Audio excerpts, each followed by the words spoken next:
عليكم ورحمة الله وبركاته. أعوذ بوجه الله العظيم الذي ليس شيء أعظم منه وبكلمات الله التامات التي لا يجاوزهن بر ولا فاجر وبأسماء الله الحسنى التي ما علمنا منها وما لم نعلم من شر ما خلق وبرأ وضرر. بسم الله الذي لا يضر مع اسمه شيء في الأرض ولا في السماء وهو السميع العليم. الحمد لله رب العالمين والصلاة والسلام على سيد المرسلين وعلى آله وصحبه أجمعين. أما بعد فإني أوصيكم وإياي بتقوى الله. أعوذ بالله السميع العليم من الشيطان الرجيم. بسم الله الرحمن الرحيم. الله أعلم حيث يجعل رسالته. صدق الله مولانا العلي العظيم وصدق وبلغ رسوله النبي الكريم ونحن على ذلك من الشاهدين الشاكرين والحمد لله. ഈ മഹത്താവുന്ന പരിപാടിയുടെ അധ്യക്ഷൻ ആദരണീയരായ പി കെ രാഹിൻ ഹാജി, ഏറ്റവും സ്നേഹമുള്ള K P A Majeed Sahib, ഇവിടെ മുഖ്യ പ്രഭാഷണം നടത്തുന്ന ജലീൽ റഹ്മാനി, സുഹൃത്ത് ബഹുമാനപ്പെട്ട കാടാമ്പുഴ മൂസ ഹാജി, മറ്റ് വേദിയിൽ ഉപവിഷ്ടരായ ഇവിടുത്തെ ഈ മഹാന്മാരാവുന്ന പണ്ഡിതന്മാർ, നേതാക്കൾ, ഈ സദസ്സിലും വേദിയിൽ ഉപവിഷ്ടരായ സമസ്ത കേരള ജമിയത്തുൽ ഉലമയുടെയും അതിൻ്റെ പോഷക സംഘടനകളുടെയും മഹാന്മാരാവുന്ന നേതാക്കന്മാർ, അതിൻ്റെ പ്രവർത്തകർ, അതിൻ്റെ അനുയായികൾ, പ്രസ്ഥാന ബന്ധുക്കൾ, ബഹുമാനമുള്ളവരെ, വളരെയധികം പുണ്യമായ ഒരു വേദിയിലാണ് നമ്മളിവിടെ സമ്മേളിച്ചിട്ടുള്ളത്. ഏറ്റവും വലിയ ഒരു പണ്ഡിതൻ, അതുതന്നെ ഒരു യഥാർത്ഥ പണ്ഡിതനൊക്കെ ഉണ്ടാവേണ്ട എല്ലാ സൽഗുണങ്ങളും സമ്മേളിച്ച ഒരു വലിയ വ്യക്തിത്വത്തിൻ്റെ ഉടമ, അതാണ് പാങ്ങിൽ അഹമ്മദ് കുട്ടി മുസ്ലിയാർ. അവരെ അനുസ്മരിക്കപ്പെടുന്ന ഒരു സദസ്സ്. ഈ സദസ്സിനിക്കൊരു പ്രത്യേകത. ഇത് ഏറ്റവും വലിയൊരു പണ്ഡിതൻ, ആ പണ്ഡിതനെ അനുസ്മരിക്കപ്പെടുന്ന, അത് പാണ്ഡിത്യത്തിൻ്റെ എല്ലാ ഗുണങ്ങളും ഉൾക്കൊണ്ട പണ്ഡിതനാവുമ്പോൾ അവർ തീർച്ചയായിട്ടും മഹാനാവുന്ന ഇമാം ഷാഫിഈ തങ്ങൾ പറഞ്ഞതുപോലെ ഇല്ലയ്യക്കുനിൽ ഉലമാഉ ഔലിയാ അലില്ലാ ഫമനിൽ വലി. ഇമാം ഷാഫിഈ തങ്ങൾ ഒരു ചോദ്യമാണ്, ആലിമീങ്ങൾ അള്ളാഹുവിൻ്റെ ഔലിയാക്കന്മാരല്ലെങ്കിൽ ഫമനിൽ വലി, അള്ളാഹുവിനിക്ക് വലിയായിട്ട് ഇവിടെ ആരാണ് എന്ന് പറഞ്ഞ ഈ വാക്കിൻ്റെ അർത്ഥം, ഇവിടെ നമ്മൾ മുസ്ലിയാരെന്ന് പറയുന്ന ആളുകളൊക്കെ അള്ളാഹുവിൻ്റെ ഔലിയാക്കന്മാരാണെന്നല്ല. ഇമാം ഷാഫിഈ തങ്ങൾ പറഞ്ഞ ഈ വാക്കിൻ്റെ അർത്ഥം എന്താ? ഒരു ആലിമിനുണ്ടാവേണ്ടത് വിലായത്തിൻ്റെ സ്വഭാവമാണ്, അവനാണ് യഥാർത്ഥ ആലിം. എന്താ വിലായത്തിൻ്റെ സ്വഭാവം എന്ന് പറഞ്ഞാൽ? വിശുദ്ധമാവുന്നതായ ശരീഅത്തിന്റെ സർവ്വ ഗുണങ്ങളും അവനിൽ ദർശിക്കപ്പെടണം. അവന്റെ ഇരുത്തത്തിലും അവന്റെ നടത്തത്തിലും അവന്റെ സർവ്വ അവസ്ഥയിലും വിശുദ്ധമാവുന്നതായ ശരീഅത്തിന്റെ എല്ലാ നല്ല ഗുണങ്ങളും അവനിൽ കാണപ്പെടണം. അതാണ് ഇസ്തിഖാമത്ത്. അപ്പൊ പൂർണ്ണമായ ഇസ്തിഖാമത്ത് ദർശിക്കപ്പെടാൻ പറ്റുന്നതായ സ്വഭാവക്കാരാവണം പണ്ഡിതന്മാർ. അപ്പൊ ഒരു യഥാർത്ഥ ആലിമ് അത് അല്ലാഹുവിന്റെ വലിയ കൂടിയായി. അങ്ങനത്തെ ഒരു വലിയാവുന്ന ആളെ സ്മരിക്കപ്പെടുന്ന ഒരു സദസ്സ്, ഈ സദസ്സിൽ നമ്മൾ കാണുന്നവരും നമ്മൾ കാണാത്തവരുമാവുന്ന പല വലിയ ആളുകളും പങ്കെടുക്കും. ഇവിടെ വിശുദ്ധാത്മാക്കളാവുന്ന മുഖദ്ദസ്തായ അർവാഹകളുണ്ട്, നിശ്ചയം, സംശയമില്ല കാര്യത്തിൽ. പക്ഷെ നമ്മൾ കാണുന്നില്ല. അതെന്താന്ന് ചോദിച്ചാൽ, അത് കാണാൻ പറ്റുന്നതായ ഒരു കണ്ണല്ല നമ്മളെ കയ്യിലുള്ളത്. നമ്മളെ കണ്ണിനെ ആ അവസ്ഥയിലാക്കി തീർക്കണം. അപ്പോ ഇവിടെ വിശുദ്ധാത്മാക്കൾ ഈ സദസ്സിൽ പങ്കെടുക്കും. മഹാനാവുന്ന ഇമാം സുയൂത്തി തങ്ങൾ രേഖപ്പെടുത്തിയതുപോലെ, ഇന്ന നബിയ്യനാ വസാഇറൽ അംബിയാ ഉദിന ലഹും ലിൽ ഖുറൂജി മിൻ ഖുബൂരിഹിം. നബി സല്ലല്ലാഹു അലൈഹി വസല്ലം തങ്ങൾ എന്നല്ല, ലോകത്തുള്ള സർവ്വ അമ്പിയാക്കന്മാർ, വഖദൽ ഔലിയാഹു വശുഹദാ, ഇപ്രകാരം തന്നെ മഹത്തുക്കളാവുന്ന അല്ലാഹുവിന്റെ ഔലിയാ, ശുഹദാ ഒക്കെ ഉദിന ലഹും ലിൽ ഖുറൂജി മിൻ ഖുബൂരിഹിം ബഅദമാ ഖുബിദത് അർവാഹും. അവർ മരണപ്പെട്ടു, അവരെ ഖബറിൽ അടക്കം ചെയ്യപ്പെട്ടു. ആ ഖബറിൽ നിന്ന് പുറപ്പെടാനുള്ളതായ പ്രത്യേകമാവുന്ന ഒരു അനുമതി അവർക്ക് നൽകപ്പെട്ടിട്ടുണ്ട് എന്നാണ്. ആകാശലോകത്തും ഭൂമി ലോകത്തൊക്കെ അവർ ഇഷ്ടമുള്ളതുപോലെ കൈകാര്യം ചെയ്യാനുള്ള അനുമതിയും നൽകപ്പെട്ടിട്ടുണ്ട്. ആ കൈകാര്യമല്ലേ നമ്മൾ കണ്ടത്. ആകാശലോകത്തിന്റെ നേതാവായിരുന്നു മൂസാ നബി അലൈഹി സ്വലാത്തു വസ്സലാം. മെഹറാജ് കഴിഞ്ഞ് വരുമ്പോൾ റസൂൽ സല്ലല്ലാഹു അലൈഹി വസല്ലം തങ്ങൾ അവിടെ തടഞ്ഞു വെച്ചു. മറ്റുള്ള പല ഇബ്രാഹിം നബിനെ പോലത്തെ വലിയ നബിമാരൊക്കെ അവിടെ ഉണ്ടായിരുന്നല്ലോ, അവരൊന്നും എന്തുകൊണ്ട് തടഞ്ഞില്ല? അവിടെ ആ വിഷയത്തിൽ ഇടപെട്ടുകൊണ്ടിട്ട് കൈകാര്യം ചെയ്യേണ്ടത് ആകാശലോകത്തിന്റെ നേതൃത്വം മഹാനാവുന്ന മൂസാ നബി അലൈഹി സ്വലാത്തു വസ്സലാമിനിക്ക. അപ്പൊ മൂസാ നബി അലൈഹി സ്വലാത്തു വസ്സലാം സ്വാഭാവികമായിട്ടും അവിടെ തടഞ്ഞു നിർത്തി. എന്താണ് ഇവിടുന്ന് കൊണ്ടുപോകണത്, എന്തൊക്കെ കിട്ടിയതെന്ന് ചോദിച്ചു. അങ്ങനെ 50 ഉള്ളത് 5 കൊണ്ടിട്ട് ചുരുക്കിപ്പിക്കുന്നത് വരെയുള്ള പ്രവർത്തനം, ആ ക്രിയവിക്രയം മഹാനാവുന്ന മൂസാ നബി അലൈഹി സ്വലാത്തു വസ്സലാം നിർവഹിച്ചില്ലേ. ഇത് മഹത്തുക്കളുടെ സ്വഭാവമാണ്. അവരെ മരണശേഷം ഈ ആകാശലോകത്തും ഭൂമി ലോകത്തൊക്കെ ഉള്ള കാര്യങ്ങൾ അവർ ഇടപെടേണ്ടതിൽ ഇടപെട്ടുകൊണ്ടിട്ട്, അവിടെ പല അമ്പിയാക്കന്മാരുണ്ട്, അവരൊന്നും ഇടപെട്ടില്ലല്ലോ, അവരിടപെടേണ്ടതല്ലത്. അപ്പൊ ഇടപെടേണ്ട കാര്യങ്ങളിൽ ഇടപെട്ടുകൊണ്ടുള്ളതായ ക്രിയവിക്രയങ്ങൾ അവർ നടത്തിക്കൊണ്ടിരിക്കും. എന്നിട്ട് മഹാനാവുന്ന ഇമാം സുയൂത്തി രേഖപ്പെടുത്തി, ഫനബിയുനാ മുഹമ്മദുൻ സ്വല്ലല്ലാഹു അലൈഹി വസല്ലം യസീറു ഐതു യശാഉ ഫീ അഖ്താരിൽ അർദ്. ലോകത്ത് മുഴുവനും നബി സല്ലല്ലാഹു അലൈഹി വസല്ലം തങ്ങൾ സഞ്ചരിച്ചുകൊണ്ടേയിരിക്കും. വയതസറഫു ഫിൽ ആലമിൽ ഉൽവി വസുഫ്ലി. ആകാശലോകത്തും ഭൂമി ലോകത്തൊക്കെ മൂപ്പര് ക്രിയവിക്രയം, നബി സല്ലല്ലാഹു അലൈഹി വസല്ലം തങ്ങൾ ക്രിയവിക്രയം. അപ്പൊ ഒരു വിശുദ്ധാത്മാക്കൾ ഇങ്ങനത്തെ സദസ്സുകൾ, മഹാന്മാരെ അനുസ്മരിക്കപ്പെടുന്ന സദസ്സുകൾ, ആ സദസ്സുകൾ ചുറ്റിപ്പറ്റി അവിടെ വന്ന് അതിന്റെ പുണ്യം നേടാനും അവിടെ നിന്നുള്ളതായ ദിക്റുകളിലും മറ്റുമൊക്കെ പങ്കെടുക്കാനും അവരെ സംബന്ധിച്ചുള്ള ആ മദ്ഹുകൾ കേൾക്കാനൊക്കെ വേണ്ടിയിട്ട് ഇങ്ങനത്തെ സദസ്സുകൾ പോകും. അതാണ് ഈ സദസ്സ് ഒരു വളരെ പുണ്യമായ ഒരു സദസ്സാണെന്ന് ഞാൻ ആമുഖമായി കൊണ്ട് പറയാൻ കാരണം.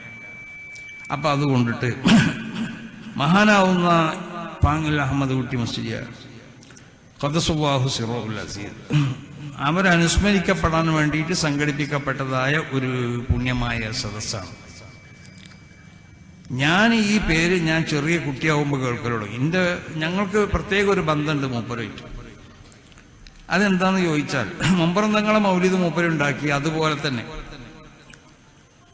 ഞങ്ങളുടെ കുടുംബത്തിന്റെ ഇവിടെ വന്ന പാപ്പന്മാരിൽ നിന്നിട്ട് കൊഴിഞ്ഞിയിൽ മറവിട്ട് എടുക്കുന്ന സെയ്ദ് ഹുസൈനുൽ ജിഫ്രി തങ്ങൾ, അവർ മമ്പറം തങ്ങളെ കാലഘട്ടത്തിലാണ് ഇവിടെ വന്നത്. മമ്പറം തങ്ങളെ പ്രത്യേക നിർദ്ദേശം അനുസരിച്ചാണ് ഇവിടെ വന്നത്.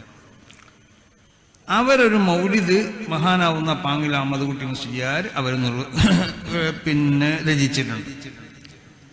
അത് ഞങ്ങളെ വീടുകളിലൊക്കെ ഞങ്ങളത് എല്ലാവരും പുറത്തുനിന്ന് ഓതാൻ കൊടുക്കലില്ല. ഞങ്ങളെ വീടുകളിലും ഞങ്ങളെ കുടുംബ സദസ്സുകളിലൊക്കെ അത് പഴയ കാലം മുതൽ തന്നെ അത് ഓതിപ്പോരും. ആ മൗലിദ് അൽ ഫൈദുൽ മുഞ്ചി എന്നാണ് ആ മൗലിദിന്റെ പേര്. മഹാനാവുന്ന കൊടിഞ്ഞിയിൽ മറവിട്ട് എടുക്കുന്ന സെയ്ദ് ഹുസൈനുൽ ജുഫ്രി തങ്ങളെ സംബന്ധിച്ചുള്ളതായ ഞങ്ങളെ പിതാക്ക ഒരു 3-4 പാപ്പന്മാരാണ് അവരുമായിട്ടുള്ള ഇടയിലുള്ള ബന്ധം. അവരെ പറ്റിയുള്ളതായ ഒരു മൗലിദ്. അപ്പോൾ ചെറുപ്പത്തിലൊക്കെ നമ്മളെ വീടുകളിലൊക്കെ നമ്മളൊരു 5-8 വയസ്സാകുമ്പോഴൊക്കെ പാപ്പ ഞങ്ങളെ കൊണ്ടൊക്കെ ഇരുത്തിയിട്ട് അതുപോലുള്ള മറ്റുള്ള കുടുംബങ്ങളിലും ഞങ്ങളോട് ബന്ധപ്പെട്ട പ്രത്യേക സദസ്സുകളിലും പ്രത്യേകമായി കൊണ്ട് കുടുംബങ്ങളൊക്കെ കൂടുന്ന സമയത്ത് പിന്നെ എപ്പോഴും വാപ്പ പറയലുണ്ട്, ഇത് പാങ്കാരുണ്ടാക്കിയ മൗലിദാണ് എന്ന് പറഞ്ഞിട്ട് അവിടുന്ന് ഈ മൗലിദ് ഓദിക്കലുണ്ട്. അപ്പോൾ ആ മൗലിദില് അവര് വിവരിക്കുന്നത് തന്നെ, ഞാനിപ്പോൾ അത് എന്നോട് ബന്ധപ്പെട്ടൊരു വലിയ കാര്യം പറയാൻ വേണ്ടി പറയല്ല. ഞാൻ ആ മൗലിദില് ആ മൗലിദ് ഉണ്ടാക്കാനുള്ള കാരണം മൂപ്പരയിൽ രേഖപ്പെടുത്തുന്നുണ്ട്. ഈ മൗലിദ് അവരുണ്ടാക്കാനുള്ള കാരണം എന്താണെന്ന് ചോദിച്ചാൽ, ബഹുമാനപ്പെട്ടവരുടെ കാലിന് ഒരു നീര് വന്നിട്ട് ഒരു വീക്കം മാതിരിയുള്ള ഒരു അസുഖം ഉണ്ടായി. അത് പല വൈദ്യന്മാരെയും അന്നത്തെ പലരെയും കാണിച്ചു, എങ്ങനെയായിട്ടും അത് സുഖമായില്ല. അങ്ങനെ മൂപ്പർക്ക് ഇങ്ങനെ ഒരു മനാമിയാവുന്ന നിലക്കുള്ളതായ ഒരു ഇഷാറത്ത് അവർക്ക് വന്നു. അങ്ങനെ വരാം, അത് പിന്നെ എല്ലാ മനാമും ശൈത്താനീയത്താവൂല. വലൻ യബ്ഖ മിനൻ നുബുവ ഇല്ല റുയ സ്വാലിഹ എന്ന് പറഞ്ഞു. നബി സല്ലല്ലാഹു അലൈഹി വസല്ലമ തങ്ങൾക്കും വഹയ്യിന്ന് ആദ്യം വന്നത് ആ റുയ സ്വാലിഹ, നല്ല സ്വപ്നങ്ങളെ. ജിബ്രീൽ അലൈഹിസ്സലാത്തു വസ്സലാം ഓറയിറയിൽ വിശുദ്ധ ഖുർആന്റെ കോപ്പിയുമായിട്ട് വന്ന് ആ കോപ്പി നബിന്റെ കയ്യിൽ കൊടുത്തിട്ട് നബിനോട് പറഞ്ഞു, ഇഖ്റ നബിയെ തങ്ങൾ ഓതിക്കാണി എന്ന് പറഞ്ഞു. അതിന്റെ മുമ്പായിട്ട് മലക്ക് മുഖേന ഉള്ള ഈ വഹയ്യിന്റെ സ്വഭാവത്തിന്റെ മുമ്പ് നബി സല്ലല്ലാഹു അലൈഹി വസല്ലമ തങ്ങളിലേക്ക് വഹി വരാറുണ്ടായി. അതാണ് റസൂൽ പറഞ്ഞത്, അവ്വലു മാ ബുദിയ ബി അർറുയ സ്വാലിഹ. ആദ്യം വന്നത് മലക്ക് ജിബ്രീൽ അലൈഹിസ്സലാത്തു വസ്സലാം വന്നുകൊണ്ട് വിശുദ്ധ വഹയ്യിനെ നബി സല്ലല്ലാഹു അലൈഹി വസല്ലമ തങ്ങളിലേക്ക് ഇൽഖാ ചെയ്യുക, അവതരിപ്പിക്കുകയല്ല ചെയ്തത്. മലക്കിൽ നിന്നിട്ട് വഹയ്യിനെ സ്വീകരിക്കണം എന്നുണ്ടെങ്കിൽ എന്ത് വേണമെന്നറിയോ? അത് വലിയ സംഭവമാണ്. അത് സാധാരണക്കാർക്ക്, ഞാൻ അതിലേക്ക് ഈ അവസരത്തിൽ കടക്കില്ല. ഒരു മനുഷ്യനിക്ക് മലക്കിൽ നിന്നിട്ട് ഒരു മനുഷ്യൻ എന്നുള്ള ആ സ്വഭാവത്തിൽ മനുഷ്യനിക്ക് വഹയ്യിനെ മലായികത്തിൽ നിന്ന് സ്വീകരിക്കാൻ പറ്റില്ല. ഒന്നിരിക്കൽ മലക്ക് മനുഷ്യന്റെ സ്വഭാവത്തിലേക്ക് ഇറങ്ങി വരണം. അങ്ങനെയാണ് അതിന്റെ തിയറി. അങ്ങനെയാണ്. അതുകൊണ്ടാണല്ലോ ജിബ്രീൽ അലൈഹിസ്സലാത്തു വസ്സലാം ഒരവസരത്തിൽ വന്നു, ഇസ്ലാമിനെ പറ്റി ചോദിച്ചു, ഈമാനിനെ പറ്റി ചോദിച്ചു, ഇഹ്സാനിനെ പറ്റി ചോദിച്ചു. പ്രധാനപ്പെട്ട 3 സംഗതികളാണ്. ഒന്ന് ഇസ്ലാം, ഒന്ന് ഈമാൻ, മറ്റൊന്ന് തരീഖത്ത്. ഈ 3 സംഗതിനെ സംബന്ധിച്ചാണ് ജിബ്രീൽ അലൈഹിസ്സലാത്തു വസ്സലാം റസൂലുള്ളാഹിയോട് ചോദിച്ചത്. തരീഖത്ത് എന്ന് പറഞ്ഞാൽ ശരീഅത്തല്ലാത്ത മറ്റൊന്നല്ല. ശരീഅത്തും തരീഖത്തും എന്ന് പറഞ്ഞാൽ അങ്ങനെ ചില ആളുകൾ മനസ്സിലാക്കിയിട്ടുണ്ട്. തരീഖത്ത് തന്നെ വേറെന്തോ സാധനമാണ്.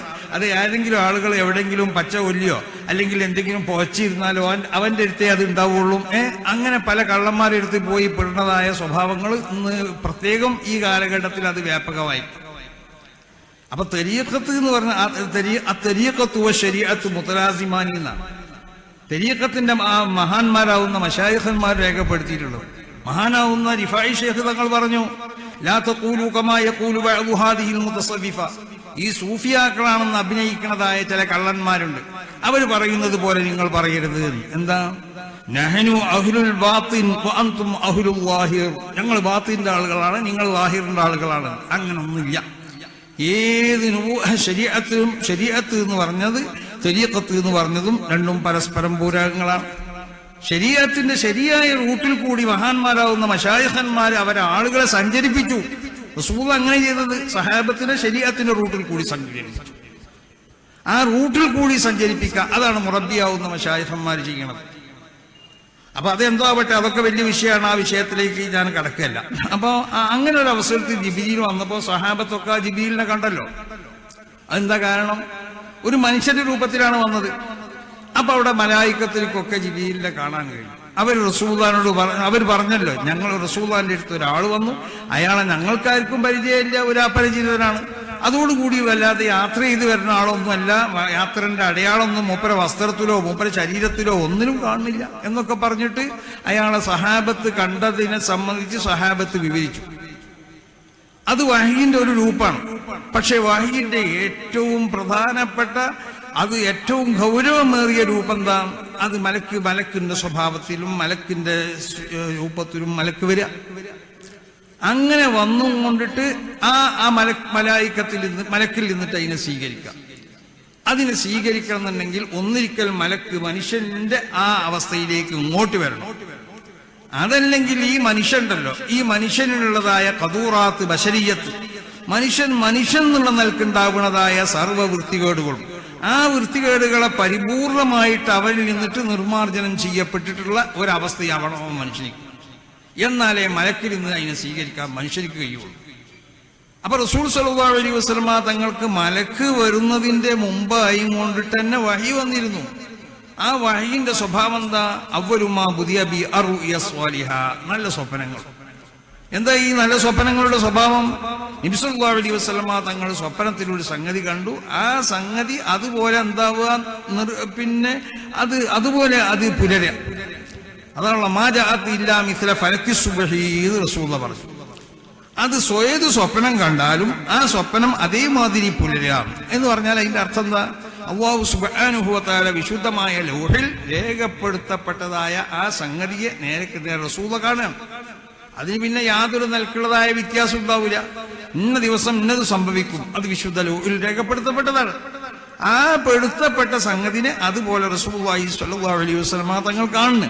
അതാണ് മാ ജാഅത് ഇല്ലാ മിസ്ല ഫലക്കി സുബ്ഹ്. ഏത് സ്വപ്നം കണ്ടാലും ആ സ്വപ്നം അതേപോലെ സാക്ഷാത്കരിക്കപ്പെടുകയാണ് ചെയ്യുന്നത്. അപ്പൊ സ്വപ്നം എന്നുള്ളത് അത് എല്ലാ സ്വപ്നങ്ങളും തള്ളപ്പെടേണ്ട സ്വപ്നങ്ങളല്ല എന്നതുപോലെ ഇവർക്കൊരു മനാമിയാവുന്നതായ നിലക്കുള്ള ഒരു ഇശാറത്ത് ഉണ്ടായിരുന്ന ഇത് നിങ്ങൾ ഈ പിന്നെ ഇവിടെ പോയിട്ട് മൂപ്പരെടുത്ത് പോയി സിയാർത്ത്, അങ്ങനെ മൂപ്പര് അവിടെ പൊടിഞ്ഞിര് ഞങ്ങളെ പാപ്പാന്റെ മക്ബറയിൽ വന്നു. അവിടുന്ന് മൂപ്പര് സിയാർത്ത് ചെയ്തു. മൂപ്പര് അവിടുന്ന് പറഞ്ഞു, പിന്നെ ഇന്ന് നേരം വെളുക്കുമ്പോത്തിന് എൻ്റെ ഈ കാലുമ്മലുള്ളതായ ഈ അസുഖം ഇത് ഭേദമായാൽ ഞാൻ ബഹുമാനപ്പെട്ടവരെ നിങ്ങളെ പേരിലൊരു മൗലിദ് ഉണ്ടാക്കും. അതാണ് ആ മൗലിദ് ഉണ്ടാക്കാനുള്ളതായ കാരണം. അങ്ങനെ ബഹുമാനപ്പെട്ടവർ നിർമ്മിച്ചതായ ആ മൗലിദാണ്. ആ മൗലിദ് ഞങ്ങളൊക്കെ ഞാൻ പറഞ്ഞല്ലോ, അന്ന് മുതൽ നമ്മൾ കേൾക്കലുണ്ട്, പാങ്ങക്കാരൻ പാപ്പ പറയും പാങ്ങക്കാരൻ ഉണ്ടാക്കിയ മൗലിദാണ്. അപ്പോ ഒരു മഹാനാവും ഇവര് ഈ ബഹുമാനപ്പെട്ട പാങ്ങുൽ അഹമ്മദ് കുട്ടി മുസ്ലിയാർ അസീസ് അവരെ സംബന്ധിച്ച് അവർക്കുള്ളതായ ഒരാൾക്ക് അവരെ സ്വദേശത്തൊരു അംഗീകാരം ഉണ്ടാവുക എന്ന് പറഞ്ഞത് ഏറ്റവും വലിയൊരു വിഷയമാണത്. കാരണം അവര് ജീവിച്ച ഈ പ്രദേശത്ത് ആർക്കും ആക്ഷേപിക്കപ്പെടാൻ പറ്റുന്നതായ ഒരു സ്വഭാവങ്ങളും മൂപ്പരിൽ നിന്നുണ്ടായിട്ടില്ല. യഥാർത്ഥ ഒരു പണ്ഡിതനിൽ കാണപ്പെടേണ്ട എല്ലാ ഗുണങ്ങളെയും മൂപ്പരിൽ നിന്ന് കണ്ടിട്ടുള്ളൂ. ആ ഗുണങ്ങൾ നിങ്ങൾക്ക് കാണാത്തവരോട് കണ്ടവര് പറഞ്ഞ് ബോധിപ്പിച്ചതിന്റെ അടിസ്ഥാനത്തിലാണ് കണ്ടവരും കാണാത്തവരും ഒക്കെ ഇത്രമാത്രം അവരെ ഒരു അനുസ്മരണ സമ്മേളനം, ആ അനുസ്മരണ സമ്മേളനത്തിലേക്ക് ഈ നിലക്കുള്ളതായ ഒരു പ്രാധാന്യം നൽകിയത് ഇതൊരു വലിയൊരു അംഗീകാരമാണ്. ഞാൻ പിന്നെ സംസ്ഥയുള്ള ജമിയത്തുൽ ഉലമയുടെ ഖജാൻജി ആയപ്പോൾ പല സ്ഥലത്തും സ്വീകരണം നൽകി. അപ്പം ഞാൻ പിന്നെ ഏകദേശം ഇപ്പം ഞാൻ സ്വദേശത്തല്ല താമസിക്കുന്നത്, വേറെ സ്ഥലത്താണ്. 10-25 കൊല്ലമായി അവിടുന്ന് മാറി താമസം. അപ്പോൾ എൻ്റെ സ്വദേശത്ത് എൻ്റെ പ്രായക്കാരാവുന്ന എൻ്റെ സുഹൃത്തുക്കളൊക്കെ ഇന്ന് അവർ കമ്മിറ്റിൻ്റെയും ഒക്കെ ആളുകളാണ്. അപ്പോൾ അവർ ഇന്നെ നിർബന്ധമായിട്ട് പല പ്രാവശ്യം അന്ന് സ്വീകരണത്തിന് നിങ്ങൾ വൈപ്പെടണം എന്ന് പറഞ്ഞ് വിളിച്ചു. ഞാനത് എന്തായിന്ന് അറിയാം, ഞാനത് എങ്ങനെയൊക്കെ ഒഴിഞ്ഞു മാറി. പ്രസിഡന്റ് ആയപ്പോൾ അവർ വിട്ടില്ല. അവർ വന്ന് എൻ്റെ ഡയറിയിൽ നോക്കിയിട്ട് ഞാൻ വേറൊരു സ്ഥലത്ത് പരിപാടി ഏറ്റിരുന്നു, അരീക്കോട്. ആ പരിപാടി അവർ വെട്ടിയിട്ട് അവരെന്നെ എഴുതിയിട്ട് അന്ന് സ്വീകരണത്തിന് വരണം എന്ന്. എന്നെ സംബന്ധിച്ചിടത്തോളം എനിക്ക് നൽകപ്പെട്ട സ്വീകരണങ്ങളിൽ നിന്ന് എനിക്ക് ഏറ്റവും സന്തോഷകരമായ, എന്നെ ഏറ്റവും സന്തോഷിപ്പിച്ചതായ സ്വീകരണം അതാണ്. ഞാൻ ഏകദേശം 10-30 വർഷത്തോളം ജീവിച്ച് ഇപ്പൊ എൻ്റെ ഏകദേശം ഒരു 60 വയസ്സായി. അപ്പൊ ഞാനൊരു 10-30 വർഷത്തോളം ജീവിച്ച എൻ്റെ സുഹൃത്തുക്കൾ എൻ്റെ ജന്മനാട്ടിൽ അവരെനിക്ക് നൽകിയതായ, എന്നെ അവിടുന്ന് ഞങ്ങളെ പള്ളിൻ്റെ അവിടുന്ന് അങ്ങാടി വരെ ആനയിച്ചു കൊണ്ടുപോയിട്ട് അവർ നൽകിയതായ ആ സ്വീകരണം ഉണ്ടല്ലോ, ആ സ്വീകരണമാണ്. കാരണം എന്തുകൊണ്ട് അതൊരു അംഗീകാരം. നമുക്ക് നമ്മളെ സ്വദേശത്ത് എന്നതുപോലെ ഇവിടെ ഈ നിറഞ്ഞ ഈ സദസ്സ് ആ പണ്ഡിതന്റെ പാണ്ഡിത്യത്തിന്റെ ഒരു അംഗീകാരമാണ് നിങ്ങൾ നൽകിയിട്ടുള്ളത്. അവര് ഏറ്റവും അധികം നിങ്ങൾ കണ്ട ആളുകളുണ്ടാവും, കാണാത്തവരുണ്ടാവും. കണ്ടവര് കാണാത്തവർക്ക് പറഞ്ഞ് മനസ്സിലാക്കി കൊടുത്തതിന്റെ അടിസ്ഥാനത്തിലാണ്. എന്ന് മാത്രമല്ല, അവരൊരു അംഗീകാരം എന്താന്ന് ചോദിച്ചാൽ, അന്ന് വരക്കൽ മുല്ലക്കോയ തങ്ങൾ ബഹുമാനപ്പെട്ട ഈ സമസ്ത കേരള ജമിയത്തുൽ ഉലമ എന്നുള്ള ഈ വിശുദ്ധമായ ഈ സംഘടന തങ്ങൾ രൂപീകരിക്കുമ്പോഴേ തങ്ങളത് രൂപീകരിക്കാൻ വേണ്ടി തങ്ങൾ അന്നത്തെ കാലത്ത് അന്ന് ജീവിച്ചിരുന്ന മഹാന്മാരാവുന്ന ഉഖറവിയായ പണ്ഡിതന്മാര്, അവർക്കൊന്നും ഭൗതികമായ ഒരു താല്പര്യമില്ലടോ, ഒരു താല്പര്യമില്ല. ബഹുമാനപ്പെട്ട കണ്യത്തുസ്താദിനെ പറ്റിയൊക്കെ നമ്മൾ പറയലുണ്ടല്ലോ, ബഹുമാനപ്പെട്ട ശൈഖുനാ ശംസുൽ ഉലമയെ പറ്റിയൊക്കെ നമ്മൾ പറയലുണ്ട്. ഭൗതികമായ താല്പര്യങ്ങളൊന്നും അവർക്കില്ല. കണ്ടില്ലേ, കണ്യത്തുസ്താദിന് മുമ്പ് ഒരിക്കൽ ഒരാള് പൊരി കൂടാൻ വിളിച്ചു. പൊരി കൂടാൻ വേണ്ടി രാവിലെ അവൻ വണ്ടിയൊക്കെ കൊണ്ടുപോയി മൂപ്പരെ വീട്ടിൽ കൊടുന്നു ഇങ്ങനെ വീട്ടിന്റെ മുറ്റിൽ നിന്നിട്ട് ഇങ്ങനെ നോക്കി, എന്താടാ ഇതിലെത്ര പൈസ ഈ പൊര, അത് ഇത്ര ലക്ഷമായി എന്ന് പറഞ്ഞു. എനിക്ക് എവിടുന്ന് ഈ പൈസയൊക്കെ കിട്ടി? മൂപ്പര് അതേ ശൈലിയിലുണ്ട് ചോദ്യം, എനിക്ക് എവിടുന്നേടോ ഈ പൈസയൊക്കെ കിട്ടിയത്? ഞാൻ ഗൾഫിലാണെന്ന് പറഞ്ഞു. അപ്പൊ ഗൾഫിൽ എനിക്ക് എത്ര ശമ്പളം എന്ന് ചോദിച്ചു.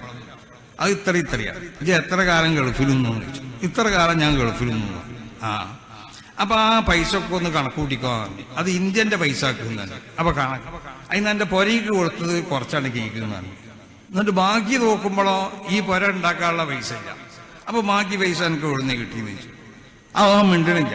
അപ്പൊ അവനോട് പറഞ്ഞു, എനിക്കെന്താ അവിടെ പണിയെന്ന് ചോദിച്ചു. ഒരു കടയിലാണെന്ന്. എന്നുവെച്ചാൽ ആ കടയിൽ നിന്ന് ഒന്നൊക്കെ കട്ടുപോകും. അത് കട്ടിട്ടില്ല എന്നുണ്ടെങ്കിൽ ഈ ബാങ്കിൽ നിന്ന് ലോൺ എടുത്തു പോകും. എങ്ങനെയായിരുന്നാലും എന്നാ ഈ ചാവി ഇജനാണ് വാങ്ങിക്കോളൂ. ചാവി മൂപ്പര് കൊടുത്ത ചാവി തിരിച്ചു കൊടുത്തിട്ട് മൂപ്പര് പറഞ്ഞു, ഞാനിത് ഉദ്ഘാടനം ചെയ്തു തരൂല ഈ പോര. കാരണം ഈ എങ്ങനെയാണ് ഈ പൈസ എനിക്ക് ഉണ്ടായതെന്നുള്ളത് വളരെ വ്യക്തമായിട്ട് പറയണം. എന്നാലേ ഒന്നിരിക്കൽ ലോൺ എടുത്തുകാണ്ട് ഉണ്ടാക്കിയതാണ് ഈ വീട്, അതല്ലെങ്കിൽ ഈ അവിടുന്ന് കട്ടിട്ടുണ്ടാവും. അതുകൊണ്ട് ഇത് ഉദ്ഘാടനം ചെയ്യാൻ കണ്ണിയത്താമതിനെ കിട്ടൂല എന്ന് ചാവിയാണ് കൊടുത്തിട്ട് അവന്റെ കാറിൽ പോയില്ല, കയറിപ്പോയില്ല. അവിടെ ഉണ്ടായിരുന്ന വേറെ ഒരു മൂപ്പരൊരു പരിചയക്കാരുടെ ജീപ്പ് കയറിയിട്ടാണ് മൂപ്പര് പരീക്കുമായത്. എന്നാ ഇന്നിപ്പോ നമ്മളോടൊക്കെ വന്ന് പേര ഉദ്ഘാടനം ചെയ്യാൻ വന്ന ആദ്യം തന്നെ ചോദിച്ചാൽ പേര എത്ര വലിപ്പട്ട് എന്നാ ചോദിച്ചത്. വലിയ പേരും കോളും കൂപ്പൊക്കെ ഉണ്ടെങ്കിൽ നമ്മൾ വരാമെന്ന് പറയും, അല്ലെങ്കിൽ പറയില്ല അവിടുന്ന് ആ മുക്കിറിനേറ്റ വിളിച്ചോ, അല്ലെങ്കിൽ വേറെ എനിക്ക് അതിനെ ഇടഞ്ഞാന്നല്ലേ. നേരെ മറിച്ച് മുക്കിറിനെ നമ്മൾ വിളിച്ചോ എന്ന് പറഞ്ഞ പേര ഉദ്ഘാടനം ചെയ്യാനാണ് അവരൊക്കെ പോയത്. അതാണ് സമസ്ത കേരള ജമിയത്തുൽ ഉലമന്റെ മഹാന്മാരാവുന്ന നേതാക്കന്മാർ. അവരൊക്കെ പോയത് നമ്മൾ മുക്കറിനെ വിളിച്ചോ, അല്ലെങ്കിൽ പിന്നെ മദ്രസയിലെ മോദിയാരെ വിളിച്ചോ, ചെറിയ പരിപാടിയാണെങ്കിൽ ചെറിയ പോരാണെങ്കിൽ ഞാൻ ഇല്ല എന്ന് പറയുന്നുണ്ടല്ലോ. അങ്ങനത്തെ പോരകളാണ് അവരൊക്കെ ഉദ്ഘാടനം ചെയ്തത്. അപ്പൊ അവരെ സംബന്ധിച്ചിടത്തോളം അവർക്ക് ഭൗതികമായ ഒരു താല്പര്യങ്ങളും അവർക്കില്ലായിരുന്നു. വരക്കൽ മുല്ലക്കോയ തങ്ങൾ ഈ വിശുദ്ധമായ സംഘടന ഇവിടെ സ്ഥാപിക്കുമ്പോൾ അന്ന് പാങ്ങുൽ അഹമ്മദ് കുട്ടി മുസ്ലിയാരെ പോലത്തെ അന്നത്തെ പ്രഗത്ഭരാവുന്ന വലിയ വലിയ പണ്ഡിതന്മാർ, ഏറ്റവും വലിയ പണ്ഡിതന്മാരുടെ ഒരു നിര ഉണ്ടായിരുന്ന ഒരു കാലഘട്ടമായിരുന്നു അത്. ആ കാലഘട്ടം വലിയ ആളുകളുള്ള ഒരു കാലഘട്ടമായിരുന്നു. അന്ന് തങ്ങളത് സ്ഥാപിക്കുമ്പോൾ അതിന്റെ സ്ഥാപിക്കുന്നതിന് വേണ്ടി തങ്ങൾ അതിന് ആധികാരികം അവര് അടിസ്ഥാനപരമായി സ്വീകരിച്ച കുറെ നിലപാടുകളുണ്ട്. ഞാനിപ്പോ ആ നിലപാടുകളൊന്നും വിവരിക്കല്ല. സമസ്ത എന്ന് പറഞ്ഞാൽ എങ്ങനെയെങ്കിലും ഒരു തോന്നിയത് പോലെ ആർക്കെങ്കിലും എപ്പോഴെങ്കിലും തോന്നുമ്പോൾ രൂപീകരിച്ച സംഘടനയല്ല. അത് ഒരു ദീനിയായ സംഘടനക്ക് ആവശ്യമാവുന്ന സർവ്വഗുണ കാര്യങ്ങളുണ്ടല്ലോ, അതിൽ ആലോചിക്കേണ്ടയും അതിൽ സ്വീകരിക്കേണ്ട നയങ്ങളും അടിസ്ഥാനപരമായി സ്വീകരിക്കേണ്ടതായ കാര്യങ്ങളൊക്കെ അത് സ്വീകരിച്ചുകൊണ്ട് സ്ഥാപിക്കപ്പെട്ട ഒരു സംഘടനയാണ്. ഏതുവരെയെന്നറിയോ? മശായിഖന്മാരോടുള്ളതായ ഇസ്തിസാർ, അവരോട് അതിനെ സംബന്ധിച്ചുള്ളതായ ഒരു അന്വേഷണം, അവരോടുള്ള ഒരു കൗൺസിലിംഗ്, ഇത് വേണോ വേണ്ടേന്നൊക്കെ ചോദിച്ചിട്ട് അത് റസൂലുള്ളാഹി സ്വല്ലല്ലാഹു അലൈഹി വസല്ലം തങ്ങളിലേക്ക് വരെ എത്തുന്ന നിലക്കുള്ളതായ ഒരു അന്വേഷണം. ആ അന്വേഷണത്തിന് കഴിയണം വരെ ഇരുന്നവരൊക്കെ വരക്കൽ മുല്ലക്കോയ തങ്ങളെ പോലുള്ള മഹാന്മാര് അങ്ങനെ അവർ ഇസ്തിഖാറത്ത് ചെയ്തു, അന്വേഷിച്ചു. അങ്ങനെ ഇത് വേണമെന്ന് തോന്നിയപ്പോൾ ഈ പ്രസ്ഥാനങ്ങൾ ഇവിടെ തടുക്കണം എന്നുണ്ടെങ്കിൽ അതൊരു സംഘടിതമായി കൊണ്ടുള്ളതായ ഒരു പ്രവർത്തനത്തിൽ കൂടിയേ തടുക്കാൻ സാധിക്കുള്ളൂ എന്ന് അവർക്ക് മനസ്സിലായി. ആ നിലക്കുള്ള നിർദ്ദേശങ്ങളും അവർക്ക് കിട്ടിക്കൊണ്ടേയിരുന്നു. ആരിൽ നിന്ന് കിട്ടി? ഇലാഹി ആ നിലക്കുള്ളതായ നിർദ്ദേശങ്ങൾ കിട്ടിയിരുന്നു. അതാ അപ്പോഴാണ് അവർ സമസ്ത കേരള ജമിയത്തുൽ ഉലമ എന്നുള്ള ഈ മഹത്താവുന്നതായ പ്രസ്ഥാനത്തിന് ഇവിടെ സ്ഥാപിക്കുന്നത്. അപ്പൊ അവർക്കൊന്നും ഒരു ഭൗതികമായ താല്പര്യമുള്ളവരല്ലായിരുന്നു. അന്നത്തെ കാലത്ത് ജീവിച്ചിരുന്ന ബഹുമാനപ്പെട്ടവര് അവര് സുന്നത്ത് ജമാഅത്തിന് വേണ്ടി ഇവിടെ ഏറ്റവും അധികം പടപൊരുതിയതായ ഒരു മഹാനാണ് അവർ. കാരണം അവരെ ഈ കാലഘട്ടത്തിൽ ബിദ്ഈ ആശയങ്ങളും ബിദ്ഈ പ്രസ്ഥാനങ്ങളും കേരളത്തിൽ അതിൻ്റെതായ പിന്നെ ആവിർഭാവം അതിവിടെ ആരംഭിച്ച് അവരെ പ്രവർത്തനങ്ങൾ തുടങ്ങി ഈ മുസ്ലിം ഉമ്മത്തിന്റെ ഹൃദയങ്ങളിലേക്ക് ബിദ്ഈ വിശ്വാസങ്ങള് അവരെ ഹൃദയത്തിലേക്ക് കുത്തിയിറക്കാൻ ശ്രമിച്ചിരുന്നതായ ഏറ്റവും പ്രയാസകരമായ ഒരു കാലഘട്ടമായിരുന്നു അത്. ആ കാലഘട്ടത്തിൽ അതിനുവേണ്ടി ബിദ്ഈ ആശയങ്ങളെ വന്നടങ്കം അതിന്റെ മുനകൾ മുഴുവൻ ഒടിച്ചുകൊണ്ടിട്ട് അതിനുവേണ്ടി പ്രവർത്തിച്ചതായ മുന്തിര നേതാക്കന്മാരിൽപ്പെട്ടതായ ഒരു മഹാനായിരുന്നു ബഹുമാനപ്പെട്ട പാങ്ങൽ അഹമ്മദ് കുട്ടി മുസ്ലിയാർ. അതിനുള്ളൊരു തൗഫീഖ് അവർക്ക് എങ്ങനെ ഉണ്ടായിന്ന, അതാണ് ഒരു പണ്ഡിതന് ഉണ്ടാവേണ്ട ഗുണം എന്താ, ആ ഗുണം മൂപ്പരിലുണ്ടായിരുന്നു. ഏറ്റവും ഉയർന്നതായ ഒരു ഇവിടെ സൂചിപ്പിച്ചല്ലോ, മഹാനാവുന്ന തങ്ങള് മമ്പ്രോം തങ്ങളുടെ ജന്മദിന വഫാത്തിന്റെ ദിനമാവുന്ന ഇന്ന് തന്നെ നിങ്ങൾ ഈ അനുസ്മരണത്തിനും തെരഞ്ഞെടുത്തു. അതിനൊരു പ്രത്യേക ബന്ധമുണ്ട്. ബഹുമാനപ്പെട്ടവരുടെ പിതാക്കന്മാരൊക്കെ അവിടുന്ന് അവര് ആ മമ്പുറത്തുനിന്ന് പിന്നെ തിരുരങ്ങാടിയിലേക്ക് മാറി താമസിച്ചു. പിന്നെ ഇങ്ങോട്ട് വന്നവരാ. അവര് തങ്ങന്മാരുമായിട്ടുള്ളതായ ബന്ധം അത്ര വലിയ അഭേദ്യമായ ബന്ധമായിരുന്നു. അത് മാത്രല്ല, വിശുദ്ധ ദീന്റെ പ്രചരണത്തിന് വേണ്ടി ഇവിടെ വന്ന മാലിക് ബിൻ ദീനാറിന്റെ കൂടെ ഉള്ളതായ സംഘം, ആ സംഘത്തിൽ നിന്നുള്ളതായ മാലിക് ബിൻ ഹബീബിലേക്കാണ് ഇവരെ കുടുംബ പരമ്പര ചെന്നുമുട്ടുന്നതെന്നാ. കണ്ടോ, ഒരു പണ്ഡിതന് ഉണ്ടാവേണ്ടത് എന്താ? അവന്റെ കുടുംബം എന്താവണം എന്നറിയോ? അത് ശരിയായ ഒരു ഏറ്റവും ഒരു അസിലുള്ള ഒരു സ്വാലിഹ്യങ്ങളിലേക്ക് ചെന്നുമുട്ടുന്നതായ ഒരു കുടുംബാവണം. റസൂൽ സല്ലല്ലാഹു അലൈഹി വസല്ലമ തങ്ങൾ ഹിർക്കൽ ചക്രവർത്തിക്ക് കത്ത് കൊടുത്തയച്ചു, വിശുദ്ധമാവുന്ന ദീനിലേക്ക് ക്ഷണിച്ചു കൊണ്ടിട്ട്. കത്ത് കൊടുത്തയച്ചപ്പോൾ നബി സല്ലല്ലാഹു അലൈഹി വസല്ലമ തങ്ങളെ സംബന്ധിച്ച് പഠിക്കാൻ വേണ്ടിയിട്ട് അന്ന് ഹിർക്കൽ ചക്രവർത്തി അവിടെ മക്കത്ത് നിന്ന് ആരെങ്കിലും ഇവിടെ വന്നിട്ടുണ്ടോ എന്ന് ചോദിച്ചു. അപ്പൊ അവര് അന്വേഷിച്ചപ്പോ മക്കത്ത് നിന്നുള്ള ഒരു കച്ചവട സംഘം ഇവിടെ വന്നിട്ടുണ്ട്. അവരെ നേതാവ് ആരാന്ന് ചോദിച്ചു. അത് അബൂ സുഫിയാനാണ് അവരെ നേതാവ്. അപ്പൊ അവരെ വിളിപ്പിച്ചിട്ട് ഹിർക്കൽ ചക്രവർത്തി അബൂ സുഫിയാന്റെ ഭാഷയും അവരെ ഭാഷയും അറിയുന്നതായ ഒരു പരിഭാഷകനെ നിർത്തി. എന്നിട്ട് ഹിർക്കൽ ചക്രവർത്തി അബൂ സുഫിയാൻ അന്ന് മുസ്ലിമായിട്ടില്ല. അബൂ സുഫിയാനോട് പലതും ചോദിച്ചു. ആ ചോദിച്ച കൂട്ടത്തിൽ ഏറ്റവും പ്രധാനപ്പെട്ട ഒരു ചോദ്യമാണ് നബി സല്ലല്ലാഹു അലൈഹി വസല്ലം തങ്ങളെ പറ്റി ചോദിച്ചു. കൈഫ നസബുഹു ഫീക്കും, ഈ നബിയാണെന്ന് വാദിക്കണ ഈ മനുഷ്യൻ അവരെ തറവാടിന്റെ സ്വഭാവം എന്താന്ന് ചോദിച്ചു. അപ്പൊ അബൂ സുഫിയാൻ മറുപടി പറഞ്ഞത് എന്താ? ഇന്നഹു അദു നസബിൻ ഫീനാ, ഞങ്ങളെ കൂട്ടത്തിലുള്ള ഏറ്റവും വലിയ തറവാട്ടുകാരനാണ് ഞാൻ. മൂപ്പരുക്കാ തറവാട്ടിൽ ഞങ്ങളെ കൂട്ടത്തിലുള്ള ഏറ്റവും ഉയർന്ന തറവാട്ടുകാരനാണ് മൂപ്പര് എന്ന് പറഞ്ഞു. അങ്ങനെ പല ചോദ്യം ചോദിച്ചു നബി സല്ലല്ലാഹു അലൈഹി വസല്ലം തങ്ങളെ സംബന്ധിച്ച്.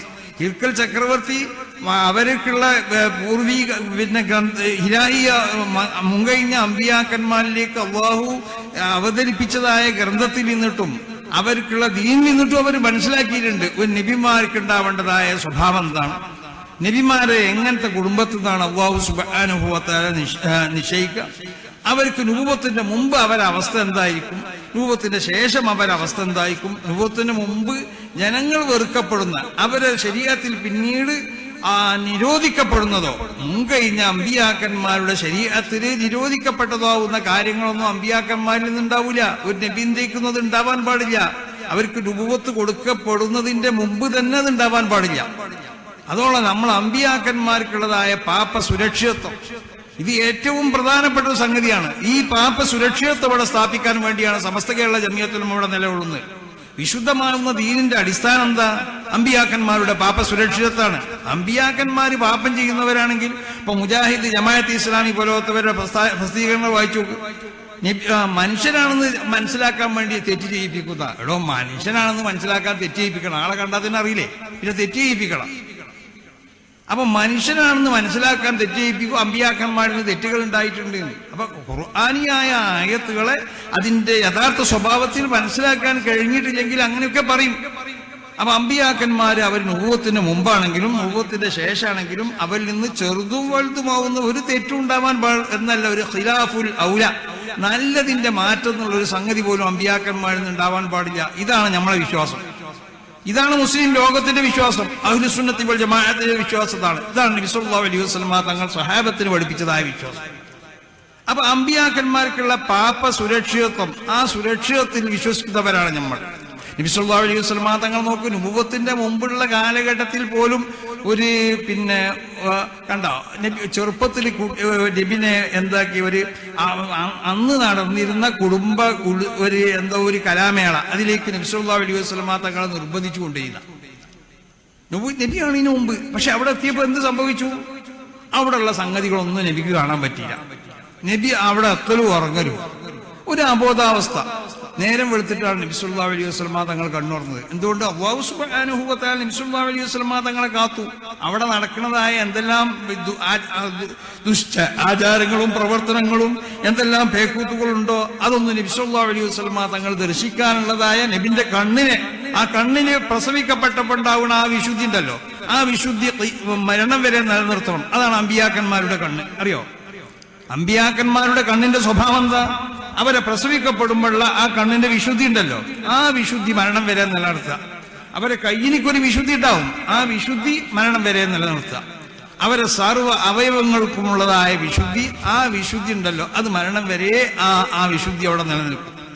ആ നിലക്കുള്ളതായ ഒരു സംവിധാനമാണ് അല്ലാഹു സുബ്ഹാനഹു വ തആല അല്ലാഹുവിന്റെ അമ്പിയാക്കന്മാരിൽ അല്ലാഹു സംവിധാനിച്ചിട്ടുള്ളത്. അപ്പൊ നബി സല്ലല്ലാഹു അലൈഹി വസല്ലം തങ്ങള് അപ്പൊ നോക്ക്, ഈ ഹിർക്കൽ ചക്രവർത്തി നബിയെ സംബന്ധിച്ച് പലതും ചോദിച്ചു. ആ പലതും ചോദിച്ച കൂട്ടത്തില് ഈ നബിമാർക്ക് ഉണ്ടാവേണ്ടതായ സ്വഭാവങ്ങളാണ് ഒക്കെ ചോദിച്ചത്. ചോദിച്ചതിന് ശേഷം ഓരോന്നിനെ പറ്റി ഞാൻ എന്ത് ഇങ്ങനെ ചോദിക്കാൻ കാരണം, ഞാൻ എന്ത് അങ്ങനെ ചോദിക്കാൻ കാരണം, ഓരോന്നും ഹിർക്കൽ ചക്രവർത്തി അബൂ സുഫിയാനോട് പറയാൻ തുടങ്ങി. അവസാനം പറഞ്ഞു, ഞാൻ നിങ്ങളോട് ചോദിച്ചല്ലോ കൈഫ നസബുഹു ഫീക്കും, അവരെ തറവാടിന്റെ സ്വഭാവം എങ്ങനെയായിരിക്കും. അത് ഞാൻ അങ്ങനെ ചോദിക്കാനുള്ള കാരണം എന്താ, വകദാലിക കുബ്ഹത്തുൽ അംബിയാഉ ഫീ നസബി ഖൗമിഹി, അങ്ങനെയാണോ അമ്പിയാക്കന്മാരുടെ സ്വഭാവം. അവരവരെ കുടുംബത്തിൽ ഏറ്റവും ഉയർന്ന തറവാടിൽ നിന്ന് അമ്പിയാക്കന്മാരെ അല്ലാഹു സുബ്ഹാനഹു വ തആല ഇവിടെ ബിഅ്സത്ത് ചെയ്യുള്ളൂ. അമ്പിയാക്കന്മാരെ അല്ലാഹു നിശ്ചയിക്കുന്നത് ഏറ്റവും അവരെ അന്നത്തെ ആ കുടുംബത്തിൽ നിന്നുള്ള ഏറ്റവും അംഗീകരിക്കപ്പെടുന്ന അങ്ങനത്തെ ആളുകൾക്ക് നബി സല്ലല്ലാഹു അലൈഹി വസല്ലമ തങ്ങളുടെ അമ്പിയാക്കന്മാരുടെ ഇർസാവുന്നതായ ഈ ഇൽമ്, ആ ഇൽമ് ഏറ്റെടുത്ത് അവരത് പ്രവർത്തിച്ചാൽ അതിന്റെ ഗുണം എന്നാൽ ഇവിടെ ഉണ്ടാവുള്ളൂ. അതാണ് പാങ്ങുൽ അഹമ്മദ് കുട്ടി മുസ്ലിയാരുടെ പ്രവർത്തനത്തിന്റെ ഗുണം. ഇവിടെ ബർക്കൽ മുല്ലക്കോയ തങ്ങളെ ശേഷം സമസ്ത കേരള ജമിയത്തുൽ ഉലമന്റെ ഈ മഹത്താവുന്നതായ പ്രസ്ഥാനത്തിന്റെ പ്രസിഡന്റ് ആവാനുള്ള യോഗ്യത അത് മാത്രം മതി. അവർക്കുള്ള ഇൽമിനെ അളക്കാൻ അത് മാത്രം മതി. ഞാൻ അവര് നന്നാക്കിയ പല കിതാബുകളും നോക്കിയിട്ടുണ്ട്. പല കിതാബുകളും ആ കിതാബിനിക്ക് അതിനക്ക് ചില മൂപ്പര് സ്വന്തമായിട്ടും അല്ലാതെയൊക്കെ മൂപ്പര് എഴുതിയ പല കിതാബുകളും എനിക്ക് കാണാൻ കഴിഞ്ഞിട്ടുണ്ട്. അപ്പൊ അതൊക്കെ നോക്കുമ്പോൾ മനസ്സിലാവും അവർക്ക് പിന്നെ അവരെ ഇൽമിന്റെ ആയം. ഇൽമില് ഒരു മനുഷ്യനിക്ക് ആഴം ഉണ്ടായി കഴിഞ്ഞാൽ അവനിക്ക് ഏതൊരു വിഷയം പറയുമ്പോൾ അവിടെ അങ്ങനെ അവനിക്ക് പലതും അവിടെ എഴുതാനും പറയാനും പലതും കഴിയും. അപ്പൊ അവരെ ഇൽമിന്റെ ആയം മനസ്സിലാക്കാൻ അത് മതി. അവരെ ആ കിതാബുകളൊക്കെ ഒന്ന് പരിശോധിച്ച് നോക്കിയാൽ അവരെ ഇൽമിൽ അവർക്ക് എത്രമാത്രം ഓരോ വിഷയത്തിലും അവർക്ക് അതിൽ ആഴത്തിൽ അവർ പഠിച്ചിട്ടുണ്ട്, ആ വിഷയത്തിനെ പറ്റി അവർ മനസ്സിലാക്കിയിട്ടുണ്ട് എന്നുള്ളത്. അപ്പോ ഒരു പണ്ഡിതൻ ഉണ്ടാവേണ്ട ഗുണമാണ്, പണ്ഡിതൻ ഒരു ഉയർന്ന സാലിഹീങ്ങൾക്കുള്ളതായ മഹാന്മാരാവുന്ന ഉലമാവിന്റെ കുടുംബത്തിലോ സലാഹിയത്തുള്ളവരെ കുടുംബത്തിനോ വരിക എന്നുള്ളത്. കാരണം ഇത് അള്ളാഹുവിന്റെ റിസാലത്താണ്. അല്ലാഹു അഅലമു ഹൈസു യജ്അലു റിസാലത, ഈ റിസാലത്തിന്റെ പിന്തുടർച്ചയാണത്. അപ്പൊ അല്ലാഹു അഅലമു ഹൈസു യജ്അലു റിസാലത, റിസാലത്തിനെ എവിടെ അവതരിപ്പിക്കണം, അത് എവിടെ കൊണ്ടുപോയി വെക്കണം എന്നുള്ളത് അല്ലാഹു സുബ്ഹാനഹു വ തആലക്ക് നന്നായി അറിയാം. അപ്പൊ അല്ലാഹു സുബ്ഹാനഹു വ തആല ആ റിസാലത്തിനെ ഏറ്റെടുക്കണം എന്നുണ്ടെങ്കിൽ ഇവിടെ പിന്നെ എല്ലാ കുറെ കിതാബ് ഓതിയതുകൊണ്ട് അവരൊക്കെ നബി സല്ലല്ലാഹു അലൈഹി വസല്ലമ തങ്ങളിൽ നിന്നുള്ള ആ ഇർസാവുന്ന ഇൽമിനെ ഏറ്റെടുത്തവരെന്ന് പറയാൻ പറ്റില്ല. നബിയിൽ നിന്നുള്ള ഇർസാവുന്ന ഇൽമിനെ നമ്മൾ ഏറ്റെടുക്കണം എന്നുണ്ടെങ്കിൽ, അത് ഏറ്റെടുത്തവരാവണം എന്നുണ്ടെങ്കിൽ ആ നബി സല്ലല്ലാഹു അലൈഹി വസല്ലമ തങ്ങളുമായുള്ളതായ ആ ഇത്തിസാൽ, ആ ബന്ധം, അത് ആ നിലക്കുള്ളതായ ബന്ധം ഉണ്ടാവണം. അതായിരുന്നു സമസ്ത കേരള ജമിയത്തുൽ ഉലമയുടെ മുൻകഴിഞ്ഞതായ എല്ലാ നേതാക്കന്മാരിലും ഉണ്ടാവുന്നതായ വിശുദ്ധമായ ഗുണങ്ങൾ. അപ്പോ അങ്ങനത്തെ ഈ സംഘടനക്ക് സമസ്ത കേരള ജമിയത്തുൽ ഉലമ എന്ന ഈ മഹത്താവുന്ന ആ പ്രസ്ഥാനത്തിനിക്ക് നേതൃത്വം നൽകി അതിനിക്ക് ഇതിന്റെ എല്ലാ ഏറ്റവും പ്രധാനപ്പെട്ട ശാഖകൾക്കൊക്കെ അതിന് അടിത്തറ പാകിയത് മൂപ്പര കാലഘട്ടത്തിലാണ്. ഇപ്പൊ വിദ്യാഭ്യാസ വാർഡ് പോലത്തെ അതിനൊക്കെ അടിത്തറ പാകിയത് മൂപ്പര കാലഘട്ടത്തിലാണ്. ആ നിലക്ക് വിശാലമായി അതോടുകൂടിയിട്ട് ഇന്ത്യന്റെ സ്വാതന്ത്ര്യത്തിൽ സമരത്തിൽ അവർ പങ്കെടുത്തു. ഇന്ത്യന്റെ സ്വാതന്ത്ര്യത്തിന് വേണ്ടി അവർ പ്രസംഗിച്ചു. കണ്ടോ ഒരു പണ്ഡിതൻ ഉണ്ടാവേണ്ട ഗുണം. ആ പണ്ഡിതൻ എന്താ, നമ്മൾ വസിക്കുന്നതായ രാജ്യം, ആ രാജ്യത്തിന്റെ നന്മക്ക് വേണ്ടി നമ്മൾ പ്രവർത്തിക്കണം. ഇതല്ലേ നമ്മൾ മുസ്ലിങ്ങളെ സംബന്ധിച്ചിടത്തോളം ഏറ്റവും വലിയതായ ഒരു ഉന്നതമാവുന്ന ഒരു ഗുണമാണ് നമ്മളിൽ കാണപ്പെടുന്നത്. എന്താ, നമ്മൾ എപ്പോഴും ഈ സ്വദേശത്തിനോട് സ്നേഹമുള്ളവരാണ്. ഒരു മുസ്ലിം ആയി കഴിഞ്ഞാൽ അവന്റെ സ്വദേശ സ്നേഹം ആരും പഠിപ്പിക്കേണ്ട ആവശ്യമില്ല. ആ സ്വദേശ സ്നേഹം എന്നുള്ളത് അവനിൽ അങ്ങ് ഉണ്ടായി പോവുകയാണ്. കാരണം അവൻ താമസിക്കുന്നതായ, അവൻ ജീവിക്കുന്നതായ രാജ്യത്തിനോട് അവൻ സ്നേഹിക്കണം. റസൂൽ സല്ലല്ലാഹു അലൈഹി വസല്ലമ തങ്ങൾ പറഞ്ഞില്ലേ, ഉഹദ് പർവ്വതത്തിനെ പറ്റി പറഞ്ഞു. കണ്ടോ, നമ്മളെ ആ പർവ്വതം ഇഷ്ടപ്പെടുന്നുണ്ട്, നമ്മൾ ആ പർവ്വതത്തിന് ഇഷ്ടപ്പെടുന്നുണ്ട്. കാരണം സല്ലല്ലാഹു അലൈഹി വസല്ലമ തങ്ങൾ മദീനത്ത് ചെന്നപ്പോ മദീനത്തുള്ളതായ ഒരു പർവ്വതമാണ് ഉഹദ് പർവ്വതം. ആ പർവ്വതത്തിനെ പറ്റി പറഞ്ഞു. അത് നമ്മൾ അതിനെ ഇഷ്ടപ്പെടുന്നുണ്ട്, നമ്മൾ അതും ഇഷ്ടപ്പെടുന്നുണ്ട്. അപ്പോ നമ്മൾ താമസിക്കുന്നതായ ആ മണ്ണിനോടും ആ പ്രദേശത്തിനോടും നമ്മൾ അങ്ങോട്ട് ഇണങ്ങിച്ചേരുക, ആ പ്രദേശം നമ്മളോട് ഇങ്ങോട്ടും ഇണങ്ങിച്ചേരുക. ഇതാണ് മുസ്ലിങ്ങളെ നമ്മളെപ്പോഴും പറയുന്നുണ്ടല്ലോ, നമ്മളെ സ്വദേശ സ്നേഹമൊന്നും ആരും ചോദ്യം ചെയ്യേണ്ടെന്ന്. അതെന്താ ചോദ്യം ചെയ്യേണ്ടെന്ന് പറഞ്ഞാൽ അതിന്റെ അർത്ഥം ചോദ്യം ചെയ്യാൻ പറ്റിയതല്ല മുസ്ലിങ്ങളെ ദേശസ്നേഹം എന്നുള്ളത്. കാരണം ഇസ്ലാമിന്റെ ഒരു മുസ്ലിം ആയി കഴിഞ്ഞാൽ അവനിൽ നിന്നിട്ട് അവൻ അറിയാതെ ഉണ്ടായിത്തീരുന്ന ഒന്നാണ് അവനക്ക് സ്വദേശത്തിനോടുള്ള സ്നേഹം. അങ്ങനെയാണ്, അതാണ് ഇസ്ലാമിന്റെ സ്വഭാവം എന്നുള്ളത്.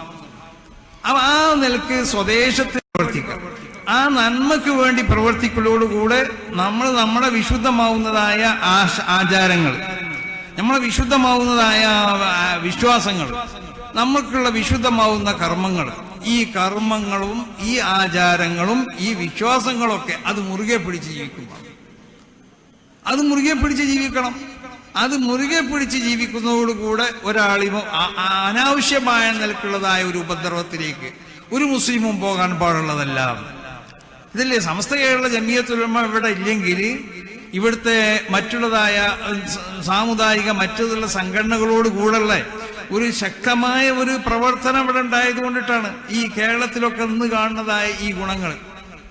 ഇവിടുത്തെ നമ്മൾ കേരളത്തിൽ പരിശോധിച്ച് നോക്കിയാൽ പിന്നെ എല്ലാവരും പറയുന്നു കേട്ടാ വിചാരിച്ചു ആകെ വർഗീയത ഇപ്പൊ മുസ്ലിങ്ങളിലാണുള്ളത്, തീവ്രത മുസ്ലിങ്ങളിലാണുള്ളത്, മുസ്ലിങ്ങൾക്കുള്ളതായ ഓരോ നിയമങ്ങളും അതൊക്കെ വളരെ കാലഹരണപ്പെട്ടതാണ്, എല്ലാ കുഴപ്പമിപ്പ നമ്മളെ എടുത്തുള്ളതെന്ന് തോന്നും പറഞ്ഞു കേട്ടുകയാണെങ്കിൽ. ഞമ്മക്കും തോന്നും അങ്ങനെ കേട്ടാൽ, നമ്മളെ ആളുകൾക്കും തോന്നും, നമുക്കും തോന്നാണ്. കാരണം എല്ലാവരും കുറ്റം പറയല്ലേ, കുറ്റം പറയുമ്പോൾ കേൾക്കുമ്പോൾ നമുക്കും തോന്നുകയുള്ളൂ. എന്നാൽ ഈ ഒരു അവസ്ഥ ഉണ്ടല്ലോ, ഇത് നമ്മളെ വിശുദ്ധമായ ദീനിനെ പറ്റി നമ്മൾ വേണ്ടതുപോലെ മനസ്സിലാക്കണം. അത് ഏതെങ്കിലും ഖുർആന്റെ പരിഭാഷ കൊണ്ട് മാത്രം, ഖുർആൻ പരിഭാഷ നോക്കിയിട്ട് പഠിച്ചാൽ അത് മുഴുവൻ പടിയിലിടോ. അതിനെ ആ വേണ്ട നിലക്ക് അതിന്റെ ഒരു പരിഭാഷ ഉണ്ടല്ലോ, അത് ശരിക്കും ചെയ്യുക. അതല്ലേ ബഹുമാനപ്പെട്ട ശൈഖുനാ ശംസുൽ മുമ്പ് പറഞ്ഞു, ഖുർആൻ പരിഭാഷ ചെയ്യേണ്ടെന്നല്ല പറഞ്ഞത്, ഖുർആൻ പരിഭാഷ ചെയ്താൽ അതുകൊണ്ട് പല അനർത്ഥങ്ങളുണ്ട്. ഖുർആൻ അതിന്റെ യഥാർത്ഥ രൂപത്തിലുള്ള പരിഭാഷ ഉണ്ടല്ലോ, ആ പരിഭാഷ ചെയ്യാൻ സാധ്യമല്ലത്. അതൊരു ഭാഷാർത്ഥത്തിൽ കൂടി മനസ്സിലാക്കപ്പെട്ട ഒന്നല്ല ഖുർആൻ. അതിന്റെ ഓരോ വാക്കുകൾക്കും ഓരോ ഹർഫുകൾക്കും പ്രത്യേകമാവുന്നതായ അർത്ഥങ്ങളും ആശയങ്ങളുണ്ട്, വളരെ വിശാലമായ അർത്ഥങ്ങളുണ്ട്, ലക്ഷ്യാർത്ഥങ്ങളുണ്ട്. ഇതൊക്കെ മനസ്സിലാക്കിക്കൊണ്ടാവണം ഖുർആനെ വ്യാഖ്യാനിക്കേണ്ടത്. അത് മഹത്തുക്കളാവുന്നതായ അയിമ്മത്ത് അത് വേണ്ടതുപോലെ അത് വ്യാഖ്യാനിച്ചിട്ടുണ്ട്. ആ വ്യാഖ്യാനങ്ങൾ ജനങ്ങൾക്ക് പറഞ്ഞ് മനസ്സിലാക്കി കൊടുക്കാണ് വേണ്ടത്. അല്ലാത്ത നിലക്ക് ഭാഷാർത്ഥത്തിൽ കൂടി നമ്മൾ ഖുർആനെ പരിഭാഷ ചെയ്താൽ അത് പല അപകടങ്ങളുണ്ടാവും.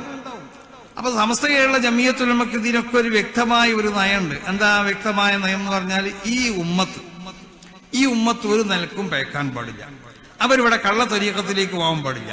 നമ്മൾ തരീഖത്ത് വേണമെന്നാ നമ്മൾ പറയണത്. തരീഖത്ത് സമസ്ത കേരള ജമിയത്തുൽ ഉലമന്റെ മഹാന്മാരാവുന്ന ഉസ്താദന്മാർക്കൊക്കെ തരീഖത്തുണ്ട്, ഇന്നുള്ളവർക്ക് തരീഖത്തുണ്ട്. പക്ഷെ തരീഖത്ത് ഏതെങ്കിലും കള്ള തരീഖത്തിൽ നമ്മൾ പോയി കൂടാൻ പാടില്ല. ശരിയായ തരീഖത്തിന് വേണ്ടതായ ഗുണങ്ങളും ഷേഖിന് വേണ്ട ഗുണങ്ങളൊക്കെ പരിശോധിക്കണം. ഷേഖുക്ക ഉവല്ലദീ അഖ്റജക മിൻ സിജ്നിൽ ഹവാന, കടിന്റെ ഇച്ഛയിൽ നിന്ന് നിനക്ക് മോചനം നൽകാൻ ഷേഖിന് കഴിയണം.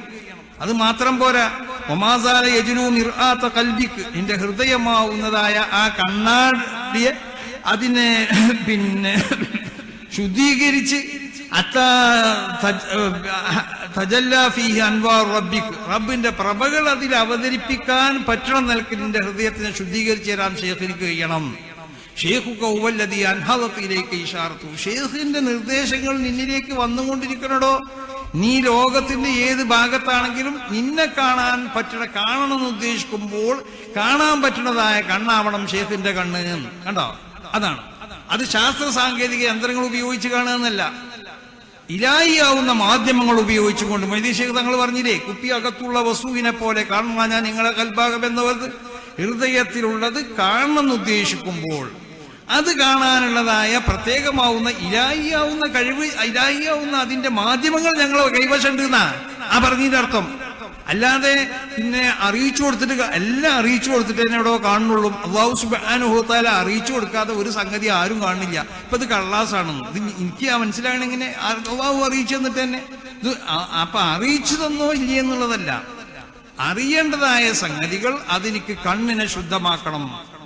ആ കണ്ണ് ഒരു വിശുദ്ധി ഉണ്ടാക്കി തീർത്താൽ ആ കണ്ണ് കൊണ്ടിട്ട് കാണാനുള്ളതായ പ്രത്യേകമാവുന്ന മാധ്യമങ്ങൾ, ആ മാധ്യമങ്ങൾ അവന്റെ കണ്ണിലേക്ക് വരും. ആ മാധ്യമങ്ങൾ അതാണ് ഇലാഹിയായ മാധ്യമം. ശാസ്ത്ര സാങ്കേതിക മാധ്യമങ്ങളെ കൊണ്ട് കണ്ടാൽ തന്നെ അത് ചിലപ്പോൾ പൂർണ്ണമായി കൊള്ളുന്നില്ല. ഇപ്പൊ കണ്ടോ, മഴ ഉണ്ട് എന്ന് പറഞ്ഞു. മഴ ഉണ്ട് എന്ന് പറഞ്ഞാൽ പിന്നെ ഈ കാലാവസ്ഥ നിരീക്ഷകർ മഴ ഉണ്ട് എന്ന് പറഞ്ഞാൽ മഴ ഉണ്ടായിക്കൊള്ളുന്നില്ല. ചിലപ്പോൾ ഒന്നിങ്ങനെ പാറ്റിപ്പോവും, ചിലപ്പോൾ അവര് പറഞ്ഞ അതേ ഡിഗ്രി പെയ്തോളുന്നില്ല, അതേ ഡിഗ്രി അടിച്ചു. ചിലപ്പോൾ ശരിയായിട്ട് അതേ ഡിഗ്രിയിൽ മഴ പെയ്യും, അതേമാതിരി കാറ്റടിക്കും, ചിലപ്പോൾ അതേമാതിരി കാറ്റ് ചെറിയ ഒരു വീശലൊക്കെ വീശിപ്പോവും. എന്നാലിടോ അള്ളാഹുവിന്റെ അമ്പിയാക്കന്മാർ, അള്ളാഹുവിന്റെ ഔലിയാക്കന്മാർ പറഞ്ഞാലോ അവർ പറയുന്നത് എങ്ങനെ? അവർ ഇലാഹിയായ നിലക്ക് അതിനെ ദർശിച്ചു കൊണ്ടിട്ടാണ്.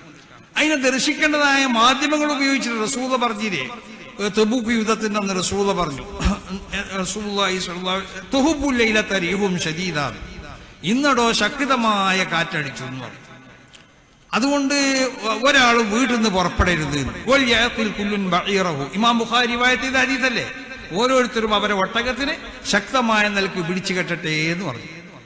ആരും പുറത്തിറങ്ങിയില്ല. ഒരാൾക്ക് തോന്നി എന്താ പുറത്തിറങ്ങിയാൽ. ഒരാൾ പുറത്തിറങ്ങിയപ്പോ എന്താ സംഭവിച്ചത്? ത്വയ്യ് പർവ്വതത്തിന്മേൽ കാറ്റ് കൊണ്ടേറ്റ് അയാൾ ഇട്ടൂന്ന. അപ്പൊ നോക്ക്, അമ്പിയാക്കന്മാർ, അള്ളാഹുവിന്റെ ഔലിയാക്കന്മാർ, അവർക്കുള്ളതായ പ്രവചനം, അവരെ പ്രവചനം എന്ന് പറഞ്ഞത് അത് ഇലാഹിയായ മാധ്യമങ്ങൾ ഉപയോഗിച്ചിട്ടാണ്. അത് ഒരു കാലത്തും പയക്കൂല. നേരെ മറിച്ച് ഇവിടെ കണക്ക് നോക്കണവരെ പ്രവചനം ഉണ്ടാവും, നക്ഷത്ര പിന്നെ മറ്റുള്ളതായ ജ്യോത്സ്യന്മാർക്കുള്ള പ്രവചനങ്ങൾ ഉണ്ടാവും. അങ്ങനെ പലർക്കുള്ള പ്രവചനങ്ങളുണ്ട്. അത് കാലാവസ്ഥ നിരീക്ഷകർക്കുള്ള പ്രവചനങ്ങളുണ്ടാവും. ഈ പ്രവചനങ്ങളൊക്കെ അത് പയക്കാം, ഇത് പയക്കൂല എന്നുള്ള. അപ്പൊ അന്നൽക്ക് കണ്ടും കൊണ്ടിട്ട് പറയാൻ കഴിയുന്നവരാണ് മഹാന്മാരാവുന്ന അതാണ് ഷെയ്ഖ്. അങ്ങനത്തെ അവനാണ് ഷെയ്ഖ്, അവനാണ് യഥാർത്ഥ ഷെയ്ഖ്. ആ ഷെയ്ഖിന്റെ കണ്ണിനിക്ക് ആ കണ്ണെന്താവണം? ആ നിലക്ക് ശുദ്ധീകരിച്ചു കൊടുക്കുന്ന കണ്ണാവണം. കൈ അതേ നിലക്ക് ശുദ്ധീകരിച്ച കൈയാവണം. കാൽ അതേ നിലക്ക് ശുദ്ധീകരിച്ചതാവണം. ആ നിലക്കുള്ളതായ ഒരവസ്ഥ. അപ്പൊ കള്ള തരീഖത്തിലേക്ക് ജനങ്ങൾ പോകാൻ പാടില്ല. കള്ള ശേഖന്മാർക്കുള്ള പിന്നാലെ ശേഖന്മാർ ഇവിടുത്തെ ജനങ്ങൾ പോകാൻ പാടില്ല. ഈ പ്രസ്ഥാനങ്ങളിലേക്ക് പോകാൻ പാടില്ല. അതിനെ തൊട്ട് പൂർണ്ണമായും കൊണ്ട് തടയിടുന്നതായ പ്രസ്ഥാനമാണ് സമസ്ത കേരള ജമിയത്തുൽ ഉലമ. ആ നിലക്കാണ് അതിന്റെ അടിത്തറ. മഹാനാവുന്ന പാങ്ങിൽ അഹമ്മദ് കുട്ടി മുസ്ലിയാർ അടക്കമുള്ള വർക്കൽ മുല്ലക്കോയ തങ്ങളെ പോലുള്ള മഹാന്മാർ ഇന്ന് നമ്മളിലേക്ക് ഈ വിശുദ്ധമായ പ്രസ്ഥാനത്തിനെ ഏൽപ്പിച്ച് ബഹുമാനപ്പെട്ട ശൈഖുനാ ശംസുൽ ഉലമായ ഖദ്ദസുല്ലാഹു സിറഹുൽ അസീസ്, അതുപോലെ തന്നെ അവരൊക്കെ ആ നിലക്കുള്ളതായ പണ്ഡിതന്മാരും ആ നിലക്ക് ഇതിന്റെ അടിത്തറ ഉറപ്പിച്ചെന്നവരാണ്. അതുകൊണ്ടാണ് നമുക്കൊരു പേടിയില്ല എന്ന് പറഞ്ഞത്. അടിത്തറയുമായി വേണ്ടതായ പൂർണ്ണമായ നിലക്ക്, വളരെ വ്യക്തമായ നിലക്ക് ഈ പ്രസ്ഥാനത്തിന് അവരെന്താക്കി വളരെ ശക്തമായ നിലക്ക് ഊട്ടി ഉറപ്പിച്ചു. അപ്പൊ അതിനെതിരിൽ വരുന്നതായ ഏതിനെയും തടുക്കാൻ സമസ്ത കേരള ജമിയത്തുൽ ഉലമക്ക് ഏത് സമയത്തും കഴിയും. കാരണം വിശുദ്ധമാവുന്നതായ ഒരു നിര ഇതിന്റെ പിന്നിലുണ്ട്. അവരാണ് ഇതിനെ നിയന്ത്രിക്കുന്നത്, നമ്മളാരുമല്ല. അപ്പൊ ആരതിന്റെ നേതൃത്വ സ്ഥാനത്ത് വന്നാലും കഴിഞ്ഞു പോയ പാങ്ങിൽ അഹമ്മദ് കുട്ടി മുസ്ലിയാരെ പോലെ മഹാനാവുന്നതായ ഇവരെക്കാളൊക്കെ ഏറ്റവും വലിയ ഉയർച്ചയിലെത്തിയ ബഹുമാനപ്പെട്ട ശൈഖുനാ ശംസുൽ ഉലമയെ പോലെ, മഹാനാവുന്ന കണ്യത്തുസ്താദിനെ പോലെ, ഇങ്ങനത്തെ വലിയ വരക്കൽ മുല്ലക്കോയ തങ്ങളെ പോലെ, ഇങ്ങനത്തെ വലിയൊരു ശക്തമാവുന്ന യഥാർത്ഥ, ഞാൻ ആദ്യം സൂചിപ്പിച്ചല്ലോ ഒരു ആലിമിനുണ്ടാവേണ്ട സ്വഭാവം എന്താന്നുള്ളത്. ഇമാം ഷാഫിന്റെ ഒരു ഉദ്ധരണി എടുത്തുകൊണ്ടിട്ട് ആ സ്വഭാവമുള്ളതായ പണ്ഡിതന്മാരാണ് ഇതിനെ നയിക്കുന്നത്. അവരാണ് നമ്മൾക്കൊക്കെ നിർദ്ദേശം തരുന്നതും. നമ്മളൊക്കെ ആരായാലും നമ്മളെ പിന്നിൽ നിന്നും കൊണ്ട് നമ്മളെ ഏത് നിൽക്കും നമ്മൾ ഒരു ഏതെങ്കിലും നിലക്കുള്ളതായ ഒരു തെറ്റലിലേക്ക് നമ്മൾ ഈ ശരിയായ റൂട്ടിൽ നിന്ന് തെറ്റുകയാണെങ്കിൽ അപ്പൊ നമ്മളെ തടുക്കാൻ അവരുണ്ടാവും എന്നുള്ള അർത്ഥം. ആ നിലക്കുള്ളതായ മഹാന്മാരാണ്. അപ്പൊ അതിൽപ്പെട്ട വലിയൊരു മഹാനായിരുന്നു പാങ്ങിൽ അഹമ്മദ് കുട്ടി മുസ്ലിയാർ. അതുകൊണ്ട് അവരെ നിങ്ങൾ വളരെ താമസിച്ചു പോയി. അവരെ പേരിൽ സ്ഥാപനം ഉണ്ടാക്കാന്നൊക്കെ പറഞ്ഞു. ഇത് എന്നോ നിങ്ങൾ തുടങ്ങേണ്ടതെന്ന് അവര് പേരുണ്ട്. എന്നും ഖിയാമത്ത് വരെ അവർക്കുള്ളതായ പേര് ഇവിടെ നിലനിൽക്കണം. ആ നിലക്ക് എന്നോ നിങ്ങൾ തുടങ്ങേണ്ടതെന്ന്. അതുകൊണ്ട് വേഗം അവരെ സംബന്ധിച്ച് എന്നും സ്മരിക്കപ്പെടാൻ പറ്റുന്ന നിലക്ക് വിശുദ്ധമാവുന്നതായ ദീനിന് പറ്റുന്നതായ ആലിമ്യങ്ങളെ പുറത്തെടുക്കുന്നതായ നല്ലൊരു സ്ഥാപനം, ആ സ്ഥാപനം തുടങ്ങാൻ അല്ലാഹു സുബ്ഹാനഹു വ തആല തൗഫീഖ് ചെയ്യട്ടെ എന്ന് ദുആ ചെയ്തുകൊണ്ട് ഇവിടെ ഈ മഹത്താവുന്നതായ പരിപാടിയിലേക്ക് പലരും പല സംഭാവനകളും സാമ്പത്തികമായും അതുപോലെ തന്നെ ശാരീരികമായൊക്കെ പ്രവർത്തിച്ച പലരുണ്ട്. അവർക്കൊക്കെ അല്ലാഹു സുബ്ഹാനഹു വ തആല അവരുടെ പ്രവർത്തനങ്ങളൊക്കെ അല്ലാഹു ഖബൂൽ ചെയ്യട്ടെ. അവർ ചെയ്തതായ എല്ലാ അവരും നമ്മളൊക്കെ ചെയ്ത ഈ കാര്യങ്ങളൊക്കെ അല്ലാഹു സുബ്ഹാനഹു വ തആല ഖബൂൽ ചെയ്യട്ടെ. നാളെ ഹസനാത്തിന്റെ തുലാസിൽ അല്ലാഹു അതിനെ വലിയൊരു ഭാരമായി കൊണ്ട് തൂക്കിത്തട്ടെ. നമ്മളെ ഈ എല്ലാവിധ ഷറുകളെ തൊട്ടും അല്ലാഹു സുബ്ഹാനഹു വ തആല നമ്മളെയും നമ്മളെ കുടുംബങ്ങളെയും നമ്മുടെ രാജ്യത്തിനൊക്കെ അല്ലാഹു കാത്തുരക്ഷിക്കട്ടെ. വിശുദ്ധമാവുന്ന അഹ്ലുസുന്നത്തി വൽ ജമാഅത്തിന്റെ ആ അഖീദക്ക് വേണ്ടി പ്രവർത്തിക്കാനും ആ അഖീദ അല്ലാഹു സുബ്ഹാനഹു വ തആല നമ്മളെയും ഖിയാമത്ത് നാൾ വരെയുള്ള നമ്മുടെ സന്താനങ്ങളെ ഹൃദയത്തിലൊക്കെ അതിനെ ഉറപ്പിച്ചു കൊടുക്കട്ടെ. അതിനുവേണ്ടി പ്രവർത്തിക്കാനുള്ള തൗഫീഖ് അല്ലാഹു സുബ്ഹാനഹു വ തആല.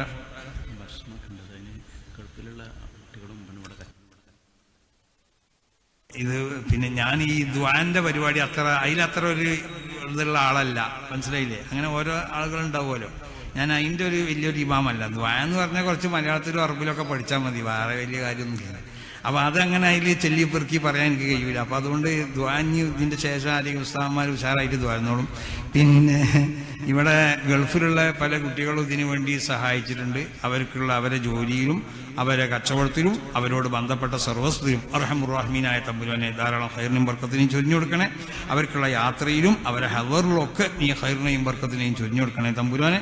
അതുപോലെ തന്നെ ഇവിടുത്തുള്ള കച്ചവടക്കാർ, ഇവിടെ നാട്ടുകാരായ പലരും ഇതിനു വേണ്ടി പ്രവർത്തിച്ചിട്ടുണ്ട്. അവരോടും നമ്മളോടൊക്കെ ബന്ധപ്പെട്ട കച്ചവടം, തൊഴിൽ, വീട് കുടികൾ, ഉമ്മവാപ്പാന്മാർ, മക്കൾ, ഭാര്യമാർ, കൂട്ടുകുടുംബം, സുഹൃത്തുക്കൾ എല്ലാവർക്കും അല്ലാഹു സുബ്ഹാനഹു വ തആല ധാരാളം ഖൈറിനെയും ബർക്കത്തിനെയും ചൊരിയട്ടെ. അർഹമുർ-റഹീമായ തമ്പുരാനെ അവരെയും ഞങ്ങളെയും സർവ്വവിധ ആഫാത്ത്, മുസീബത്ത്, അപകടങ്ങൾ തൊട്ട് കാത്തുരക്ഷിക്കണേ. അപകട മരണത്തെ തൊട്ട് കാത്തുരക്ഷിക്കട്ടെ.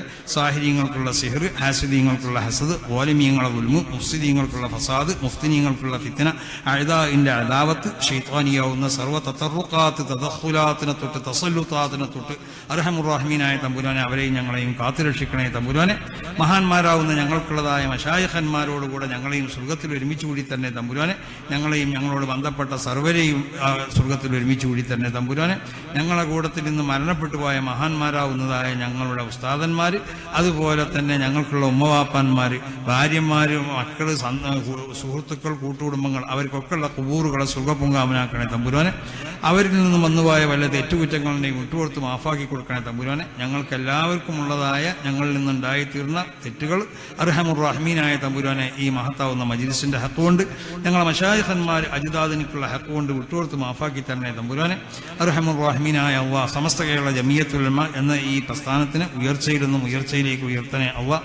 സമസ്ത കേരള ജമിയത്തുൽ ഉലമയുടെ സർവ്വ സ്ഥാപനങ്ങളെയും ഉയർച്ചയിൽ നിന്ന് ഉയർച്ചയിലേക്ക് ഉയർത്തണേ തമ്പുരാനെ. ആ സ്ഥാപനങ്ങൾക്ക് വേണ്ടി പ്രവർത്തിക്കുന്ന എല്ലാവർക്കും എല്ലാ നിലക്കുള്ള ഖൈറിനെയും ബർക്കത്തിനെയും ചൊരിഞ്ഞു കൊടുക്കണേ തമ്പുരാനെ. അവരെയും ഞങ്ങളൊക്കെ ഇസ്സത്തിലാക്കണേ തമ്പുരാനെ. ഫളീഹത്തിന് ഖൽബി, ബദനി, റുഹാനി, ജിസ്മാനിയാവുന്ന സർവ്വരോഗങ്ങളെയും ഷിഫയാക്കി തന്നെ തമ്പുരാനെ. ഞങ്ങൾക്കും ഞങ്ങളോട് ബന്ധപ്പെട്ട എല്ലാവർക്കും, പ്രത്യേകിച്ച് ഈ സാസുമായി സഹകരിച്ച വിദേശത്തും സ്വദേശത്തും